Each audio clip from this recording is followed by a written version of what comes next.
চট্টগ্রামের সাতকানিয়া আর বাঁশখালীর সীমান্তবর্তী দুর্গম জনপদ রেলগাঁও চা বাগান প্রকৃতির সবুজ চাদরে ঘেরা এই শান্ত উপত্যকায় এখন কেবলই চাপা আতঙ্ক। গত কয়েক মাস এখান থেকে একের পর এক স্কুল পড়ুয়া নাবালিকা কিশোরী নিখোঁজ হওয়ার ঘটনায় কাটছে না স্থানীয়দের উদ্বেগ। একটি পরিবার এখনো পথ চেয়ে বসে আছে তাদের কলিজার টুকরোকে ফিরে পেতে, আর অন্য একটি পরিবার দীর্ঘ লড়াইয়ের পর মেয়েকে ফিরে পেলেও উন্মোচিত হয়নি গা শিউরে ওঠার মতো নানা চাঞ্চল্যকর তথ্য। পাহাড়ি এই জনপদে একের পর এক নাবালিকা নিখোঁজ হওয়ার নৈপথ্যে আসলে কি ঘটছে? এটি সাধারণ কোনো প্রেমের টান, নাকি এর পেছনে রয়েছে সুপরিকল্পিত কোনো প্রাতিষ্ঠানিক চক্রান্ত? নিখোঁজদের পরিবার ও স্থানীয়দের গুরুতর সব অভিযোগের সত্যতা খুঁজতে এই দুর্গম এলাকায় অনুসন্ধান চালিয়েছে টিম বাংলা এডিশন। গত 7 জুন প্রতিদিনের মতোই স্কুলে যাওয়ার উদ্দেশ্যে ঘর থেকে বের হয়েছিল নবম শ্রেণী শিক্ষার্থী জোহাইদা আবেদিন ইরিন, কিন্তু সে আর বাড়ি ফিরেনি। পরিবারের স্পষ্ট অভিযোগ, পরিকল্পিতভাবে অপহরণ করা হয়েছে তাদের একমাত্র মেয়েকে। মোনাজাতে এই কান্না তার আদরের ধনকে ফেরত পাওয়া তীব্র ইচ্ছে থেকে। 2 হাত তুলে মহান আল্লাহর দরবারে যখন তিনি চোখ ফেটে জল ফেলছেন, তখন তার কলিজার টুকরো সন্তানের অবস্থান তিনি জানেন না। এক ভাই আর এক বোনের মধ্যে ইরিন ছিল বড়। বুকফাটা আর্তনাদ নিয়ে মেয়ের ফেরার অপেক্ষায় দিন গুনছেন মা, কিন্তু ঘটনার পর থানা পুলিশের ভূমিকা নিয়ে ক্ষোভ কাটছে না তার। আমরা সকালে নিয়ে গেছে, আমরা সকালে মঙ্গলবারে সকালে আমরা জিডি করতে গেছি। যখন পাই নাই 12টার দিকে গেছি সাতকানিয়া থানা, আমরা ওখানে গিয়ে জিডি করছি। জিডি করার পর ওনারা বলছে আমাদেরকে মানে এই 24 ঘন্টা না যাওয়ার আগে আমাদেরকে কি খুঁজে দিবে। এখন আজকে 3 দিন হয়ে গেছে, আমার মেয়েকে আজ আমাদের হাতে তুলে দিতে পারেনি। প্রত্যক্ষদর্শীদের মতে হিন্দুত্ববাদী একটি চক্র বিদ্যালয়ে যাওয়ার পথে ইরিনকে জোর করে সিএনজিতে তুলে নিয়ে গেছে। আমাদের এলাকার মানুষ দেখছে আর কি, মানে বলতে স্বাভাবিক বলে। ওখানে সেই সিএনজিতে নাকি 2-3 জন ছিল। এখন বলতেছে আমরা যখন আসতেছে, আমি স্কুলে গেছি বিদায় স্কুলে গেছে, স্কুলে ছুটি ফরানো বলতে পারতেছে মানে কখন আসতেছে না কেন। মেয়ের খোঁজে প্রশাসনের দরজায় দরজায় ঘুরছেন বাবা জয়নুল আবেদিন। তদন্তকারী কর্মকর্তা SI মাহবুব আলমের কাছে গেলে তিনি ঘটনাটি কাউকে না জানানোর নির্দেশ দিয়ে চরম উদাসীনতা দেখান। উল্টো আইনশৃঙ্খলা বাহিনী তাদের সাথে খারাপ আচরণ করে বলে দাবি পরিবারের। আর এই ঘটনার পেছনে উগ্রপন্থী হিন্দু গোষ্ঠীর দিকে আঙ্গুল তুলছেন তিনি। একই সাথে আশঙ্কা করছেন তার মেয়ে হয়তো আর ফিরবে না। আমার মনে হচ্ছে ইস্কনের একটা বড় ধরনের একটা চক্রান্তবাদ। আমরা গিয়েছিলাম এসআই মাহবুল ইসলামের সাথে ওনার সাথে আমি অপারেশনে গিয়েছিলাম। উনি বলছে কি আজকে 2টা পর্যন্ত, আজকে 2টা বাজে কি মানে কিছু না বলতে। মাহবুল আলম স্যার আমাকে একটু সন্দেহমূলক কথা বলতে পারে নাই, দিচ্ছে অপমান, দিচ্ছে আমার মাথার ব্রেন, আমার টেনশন আর টেনশন দিচ্ছে। অনুসন্ধানে এবার গন্তব্য তুলাতুলি বাজার। এই বাজারের একটি সেলুনে কাজ করতেন প্রধান অভিযুক্ত টুটুল রায়। ঘটনার পর থেকে দোকানটি তালাবদ্ধ। পলাতক অভিযুক্ত টুটুল। স্থানীয় ব্যবসায়ীদের দাবি টুটুলের আচরণ আগে থেকেই ছিল সন্দেহজনক। পিছনে যাই দোকান এরকম খোলা রাখে, ওখানে যাই, ওই সেন্টারে যাই, আমি কার দেখে নেই ওখানে যাই। স্থানীয়দের অভিযোগ আরো গুরুতর। তারা বলছেন সাধারণ কোনো অপরাধ নয়, এর পেছনে কাজ করছে উগ্র হিন্দুত্ববাদী সংগঠন। নাবালিকা মেয়েদের ফুস নিয়ে নেওয়া, এর পিছনে যদি ব্যাকগ্রাউন্ড স্ট্রং না থাকে তাহলে এটা কখনো সাহস পাবে না।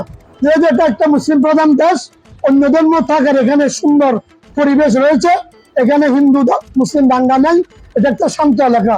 শান্ত এলাকায় অশান্ত হওয়ার কারণ কি? এটা অভিজ্ঞ মহল, সরকারের উচ্চপদস্থ কর্মকর্তা, সচেতন মহল এবং সাংবাদিক বৃন্দের কাছে আমরা জানতে চাই। লাল সুতা বান্ধা ছিল, যেগুলি সুতা আছে হিন্দুরা যেগুলি হয় আর কি, সুতা আছে। সেই সাথে স্থানীয়দের অভিযোগ নাবালিকা মুসলিম মেয়েদের ফুসলিয়ে হিন্দু ধর্মে ধর্মান্তরিত করছে একটি শক্তিশালী চক্র। এমনকি তাদের পেছনে বিপুল অর্থ ব্যয় করছে ওই চক্র। এই যে মুসলমানদের ছোট ছোট মেয়েদের 13-14 বছরের মেয়েদেরকে নিয়ে এরা যেভাবে ধর্মান্তরিত করছে, এটা এলাকায় একটা বিশাল একটা কি করবে, একটা মানে বিশৃঙ্খলা সৃষ্টি হবে। এমনকি দাঙ্গা হাঙ্গামা পর্যন্ত আমি একটা আওয়াজ দেখতেছি। কেন? এই যে একটা মেয়ে কিন্তু ধর্মান্তরিত করতে হবে, একটা বিশাল একটা বেনিফিশিয়ারি পাচ্ছে।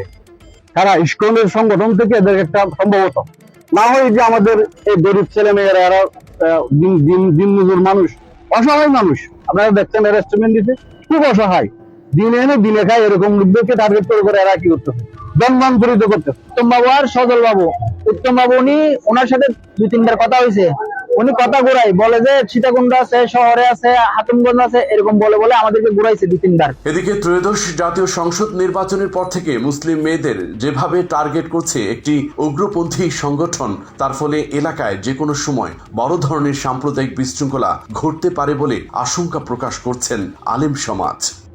এই ঘটনাটা হয়েছে বিভিন্ন নির্বাচনের পর থেকে এদের এই বিষয়ে একটু তৎপরতা একটু বেশি শুনে যাচ্ছে, কিন্তু আমি কিন্তু উপলব্ধি মানে সামান্য করতে পারলেও আমি তেমন ছবি মাথা কামাই না, কিন্তু যথেষ্ট আমাদের খান আসতেছে, তারা বিভিন্ন উপায়ে মানে আমাদেরকে মুসলমানদেরকে ধর্মান্তরিত করার জন্য তারা বিভিন্ন উপায়ে বিভিন্ন কৌশলে বিভিন্ন বিশেষ করে তারা তরুণ কোচি ছাত্র ছাত্রী আছে, এটা তো অবশ্যই একটা হিন্দু ছেলে একটা মুসলিম মেয়েকে জোর করে নিয়ে যাবে, এটা যদি এতটুকুর মধ্যে হয় জোর করে নিয়ে যায়, এটা হচ্ছে কি সমাজের জন্য একটা খুব একটা কলঙ্কের অধ্যায়।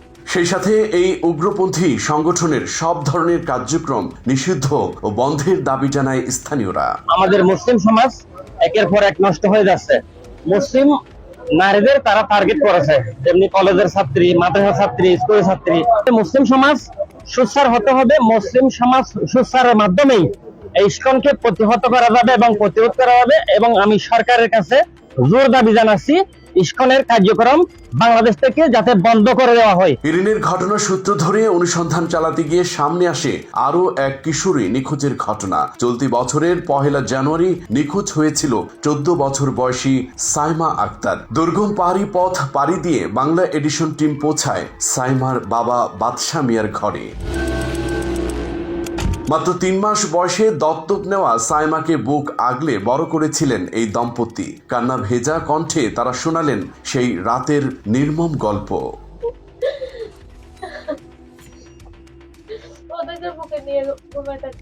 তাদের অভিযোগ বাঁশখালী পুকুরিয়া গ্রামের সুনীল দাসের ছেলে বিপ্লব দাস নামের এক হিন্দু যুবকের বিরুদ্ধে। অসহায় এই মা তার মেয়েকে গড়ে তুলেছিলেন ইসলামের পথে, আর তাতেই টার্গেটের তালিকায় পড়ে যান ওই উগ্রপন্থী সংগঠনের। আমার মেয়ে 5 ওয়াক্ত কোরআন পড়তো। আমার মেয়েকে আমি 5 ওয়াক্ত কোরআন শিখাইছি। আমাদেরকে আমাদের মা বাবা পড়াইতে পারে নাই, কিন্তু আমি আমার মেয়েকে শিখেছি। আমার আরো 3টা বাচ্চা আছে, 2টা ছেলে 2টা মেয়ে আছে। আর ওকে মানে জোর করে করাইতে হবে, যে নাহলে ও ওই ধরনের মেয়ে। এখানে অনেক পার্শ্ববর্তী অনেক মানুষ আছে, ওদের থেকে জিজ্ঞেস করেন, আমার মেয়ে ওই ধরনের জীবনও ছিল না। এই কোরআনটা সে রাতে ঘুমাইতেও পড়তো। এটা মানে কোরআন হাদিস বাংলা বই, দেখতেছেন তো। এই বইটা সে মানে ঘুমাইতো, তো এভাবে নিয়ে ঘুমাইতো। সে কখনো এরকম ঘুমাইতে পারতো না, তাকে আমি অনেক বকা বকতাম। কোনো এক কথিত সাধু বাবা জোর করে তুলে নিয়ে গেছে তার মেয়েকে, এমনটাই অভিযোগ সাইমার বাবার। এই হতভাগা বাবা আরো গুরুতর অভিযোগ করে বলেন, মুসলিম মেয়েদের হিন্দু বানিয়ে উগ্রপন্থী সংগঠনের কাছে বিক্রি করে দেওয়া হচ্ছে। মানে কি হিন্দু বানাবার জন্য জোর করে নিয়ে গেছে, মানে একটা যদি আমাদের মুসলিম ধর্মকে মানে কলঙ্কিত করার জন্য মানে এখানে বহুত কথা বলতেছে হিন্দু করে, এগুলো মানুষ সহ্য হয় না। এখানে হিন্দু বলতেছে দেখি তোমাদের মুসলমানের মেয়ে আমরা নিয়ে মানে হিন্দু বানাইয়া মানে ইস্কনের কাছে ফাঁসা দিব। অভিযুক্তদের খোঁজে এবার বেলগাঁও চা বাগানের গহীন অরণ্যে প্রবেশ করে টিম বাংলা এডিশন। গন্তব্য মূল অভিযুক্ত টুটুল ও বিপ্লব দাসের বাড়ি। অনুসন্ধানে বেরিয়ে আসে আরো চাঞ্চল্যকর তথ্য। দূরত্বের হিসেবে শুধু অপরাধীরই সূত্র নয়, বাস্তব তাদের দুজনের বাড়ি একদম পাশাপাশি। তবে বাংলা এডিশন টিমের উপস্থিতি টের পেয়ে আগেই বাড়ি ছেড়ে সটকে পড়ে বিপ্লবের পুরো পরিবার। চারপাশে তখন এক রহস্যময় নীরবতা। আর এদিকে টুটুলকে না পাওয়া গেলেও ক্যামেরার সামনে কথা বলেন টুটুলের মা, দেন ভয়ঙ্কর সব তথ্য।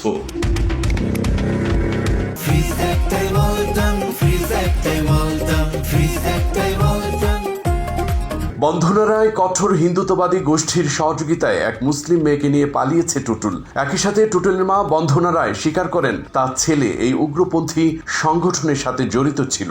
ইস্কনের সাথে সম্পর্ক ছিল যে এখন ওরা মানে ইস্কনের আসছিল। এখন আইনের পরে মানে দোকানে দোকান ছিল, অন্য দোকানের থেকে আসছে। এখন আমাদের কি কিছু বলেনি, পুল্লাখার মধ্যে গেছে, পুরলাখার মধ্যে যাইয়া মাত্র মানে এরা ম্যানেজ করে বলে যে আমরা জানিনি ওর দোকানে আসলে ওর দোকানে তো নিয়ে গেছে কই। টুটুলের মায়ের তথ্যে উঠে আসে এলাকার একটি আশ্রম ও কথিত এক সাধু বাবার নাম, কিন্তু তথ্য অনুযায়ী সেখানে গিয়ে দেখা মেলেনি শ্রীমৎ স্বামী অক্ষরানন্দ পুরী মহারাজের। কেউ আছেন?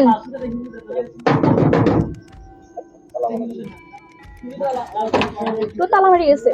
স্থানীয় হিন্দু শ্রমিকরাই জানালেন এই আশ্রমের রহস্য। তারা জানায় দুর্গা মন্দিরটা পুরনো, স্থানীয় গরিব হওয়ায় সেটা পাকা করতে পারেনি, কিন্তু পাশের বড় পাকা মন্দিরটা মহারাজের যোগাশ্রম। তিনি বাইরে বড় বড় ভক্তদের কাছ থেকে টাকা এনে এটা নির্মাণ করেছেন। কথিত ওই বাবা এখন কোথায় আছেন তা কেউ জানেন না।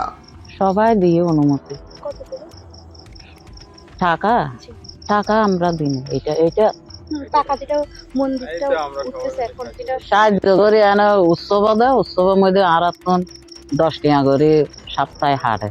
এখন হটিয়া হাঁটি আর না, আমরা দুর্গা মন্দিরের লাগে টাকা দিই, কালী মন্দিরের লাগে টাকা দিই, মানে আর 180 টিয়া ওই যেন মুড়িছে ডাকে এটা রাখে এরকম করি আমরা এই নিয়মে চলি। আমরা তো অবশ্যই চাই আমাদের মন্দিরটা যেন পাকা হয়, বলি তো অনেকদিন ধরে পড়ে আছে। অক্ষরানন্দ পুরী মহারাজ বলতে পারবো না এখন কোথায় আছে। টানা ক্ষোভের পর বাড়ির রাস্তায় নামে শত শত মানুষ। মানববন্ধনের পরপরই খবর আসে নিখোঁজ সাইমা এলাকাতে রয়েছে। এরপর শুরু হয় তাকে উদ্ধারের তৎপরতা। প্রথমে স্থানীয় কিছু প্রভাবশালী তথ্য গোপনের চেষ্টা করলেও শেষ রক্ষা হয়নি। তো বেসিক্যালি আমি আজকে এদের ধরতে পারছি হচ্ছে কাঞ্চনা পোলতলা যে রাস্তা গেছে ওই রাস্তা দিয়ে একটা সিএনজির মধ্যে পদ্মা টানা অবস্থায় আমার এলাকার রাস্তার পাশে আমি পাইছি। তারপর এই থানা থেকে আমাকে অবগত করছে এই বিষয় নিয়ে, মানে এলাকায় আসে নাকি একটু খোঁজখবর নাও। তখন আমি দুপুরে খাওয়া দাওয়া করে বাইরে এসেছি প্রায় 2টার দিকে। তো বাইরে আমি খোঁজখবর নিলাম, দেখতেছি মানে দৌড়াদৌড়ির মধ্যে চোখে পড়ছে একটা সিএনজির মধ্যে পদ্মা টানা অবস্থায়। এই অবস্থায় 13 জুন বাঁশখালী থানা পুলিশ উদ্ধার করে সাইমাকে। তো গতকালকে আমাদের সাতকানিয়া পুলিশ কর্তৃক এই ভিকটিম উদ্ধার হয়েছে এবং বিপ্লব দাস আটক হয়েছে।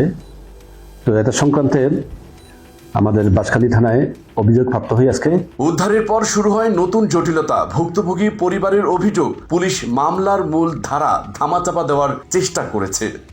মামলা বলতেছে দেখি দ্বারা সেটা বলে নাই, এটা বলতেছে যে দর্শনকারী এটা মামলা নেবে না, শিশু নির্যাতন নেবে না। আমার মেয়ে মুসলিম থেকে মানে দর্শন করিয়া সেটা বাচ্চা নিয়ে ওনারা মানে কি অপহরণ মামলা নিতেছে, শিশু নির্যাতন এটাও নিতেছে না, জোর করে মানে।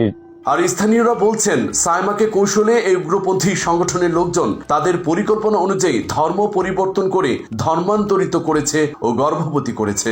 মেয়েটা পিকনিক মনে হয় 3-4 মাসের পিকনিক, মেয়েটা আমি দেখছি, হ্যাঁ মেয়েটা পিকনিক অবস্থা মনে হয়। তবে সব বিতর্ক পাশ কাটিয়ে শেষ পর্যন্ত কঠোর ধারার মামলা করার কথা নিশ্চিত করে পুলিশ জানায় অভিযুক্ত ব্যক্তি একটি উগ্রপন্থী গোষ্ঠীর সদস্য। তিনি আরো বলেন তাদের মামলাটি বর্তমানে তদন্তাধীন রয়েছে। নারী ও শিশু নির্যাতন দমন আইন 2000 সংশোধিত 2003-এর 7/9-1/30 দ্বারা রুজু হয়। মামলাটি বর্তমানে তদন্তাধীন আছে। আইনগত সকল প্রক্রিয়া সম্পন্ন করা হইবে। এ পর্যন্ত একজন গ্রেপ্তার। আমরা তো যতটুকু জানি যে সে সনাতন ধর্মের লোক এবং ইসকনের সদস্য বলে এ পর্যন্ত আমাদের কাছে তথ্য আছে। অন্যদিকে অনুসন্ধানে সামনে এসেছে আরো ভয়ঙ্কর সূত্র। নিখোঁজ ইরিনা এবং উদ্ধার হওয়া সাইমা দুজনেই ছিল একই স্কুলের শিক্ষার্থী এবং ঘনিষ্ঠ বান্ধবী। আর তাদেরই আরেক বান্ধবী পূজা তাঁতীয় বয়ানে মিলল চাঞ্চল্যকর তথ্যের যোগসূত্র। তবে পূজা দাবি করছে তাদের সাথে তেমন কোনো ঘনিষ্ঠতা নেই। সাইমাকে আগে যখন স্কুলে পড়তো তখন চিনতাম, এরপর থেকে আর কোনো কথা নাই, মানে চিনতাম না, এরপর থেকে কোনো সময় দেখাও হয় নাই। এই দুজনে কি তোমার বান্ধবী ছিল? ইরিন আর সাইমার বান্ধবী পূজা টুটুলকে চেনেন কিনা জানতে চাইলে সে জানায় টুটুলের দোকান আছে, সে বড়জোর এতটুকুই জানে। আর বিপ্লবকে চেনে তার কাকার মাধ্যমে। কিন্তু অবাক করার বিষয় হলো ইরিনের মায়ের মোবাইলে প্রধান অভিযুক্ত টুটুলের নাম্বারটি সেভ করা ছিল পূজা নামে। এ বিষয়ে অবশ্য কোনো সদুত্তর দিতে পারেনি পূজা। ওর বাঁচার জন্য আমার নামটা লেখছে, কারণ আমরা তো সবাই সবার নাম জানি। এই জন্য। সার্বিক পরিস্থিতি নিয়ে কথা বলতে বাংলা এডিশনের মুখোমুখি হয় চা বাগান কর্তৃপক্ষের। তারা বলে বিষয়টি জানার পর থেকে নিখোঁজ কিশোরীদের উদ্ধারের সর্বোচ্চ চেষ্টা চালিয়েছে তারা। টুটুল রায় ওখানে নিয়ে গেছে, ওকে যদি ওই ম্যানেজার সাহেব যদি একটু হেল্প করতো। আমি ঠিক আছে, আমি তাৎক্ষণিকভাবে মনে হয় 2 মিনিটের ভিতরে আমি ফোন করলাম ওই ম্যানেজার সাহেবকে। ম্যানেজার সাহেবও জানে না, তার বললো যে ও ম্যানেজার সাহেব আমাকে বললো মেয়েটার নাম